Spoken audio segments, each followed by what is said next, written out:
Hello കൂട്ടുകാരെ, ഇന്നത്തെ video എന്തെന്ന് വെച്ചാൽ നമുക്ക് കുഞ്ഞുങ്ങൾക്ക് വെയിറ്റ് കൂടാനും അതേപോലെ നിറം വെക്കുവാനും വേണ്ടിയുള്ള ഒരു ചെറിയ ഒരു ഒരു കുറുക്കിൻ്റെ റെസിപ്പിയാണ്. അതിനുവേണ്ടി നമുക്ക് തലേന്ന് രാത്രി കുറച്ച് അണ്ടിപ്പരിപ്പ്, ബദാം പരിപ്പ്, ഈന്തപ്പഴം, പിന്നെ റാഗി ഇത്രയും കൂടെ ഒന്ന് വെള്ളത്തിലിട്ടൊന്ന് കുതിർക്കാൻ വെക്കുക. അതിന് ശേഷം രാവിലെ എഴുന്നേറ്റ് നമുക്ക് ബദാം പരിപ്പിൻ്റെ തൊലിയും കൂടെ ഒന്ന് കളഞ്ഞിട്ട് ബാക്കി എല്ലാം കൂടി ഇട്ട് നമുക്ക് മിക്സിയിലിട്ടൊന്ന് നന്നായിട്ട് പേസ്റ്റായിട്ട് അരയ്ക്കുക. കുറച്ച് വെള്ളം കൂടെ ഒഴിച്ച് നമുക്കതൊന്ന് അരിച്ചെടുക്കണേ.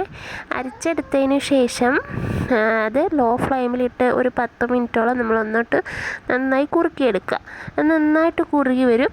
അതിനുശേഷം അത് തണുപ്പിച്ച് നമുക്ക് ബേബീസിന് കൊടുക്കാവുന്നതാണ് കേട്ടോ. ഇത് സ്ഥിരമായിട്ട് നമ്മൾ കൊടുക്കേണ്ട.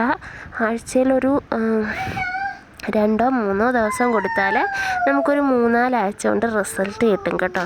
നല്ല അടിപൊളി റെസിപ്പിയാണ്. ഇതെല്ലാവരും ഒന്ന് കുഞ്ഞുങ്ങൾക്ക് ട്രൈ ചെയ്ത് നോക്കുക. നല്ല മധുരമുള്ളൊരു റെസിപ്പിയാണ്. എല്ലാ കുഞ്ഞുങ്ങൾക്കും ഇഷ്ടപ്പെടും. അപ്പം ഇത്രയേ ഉള്ളൂ. ലൈക്ക് ചെയ്യുക, ഷെയർ ചെയ്യുക, സബ്സ്ക്രൈബ് ചെയ്യുക. ബൈ.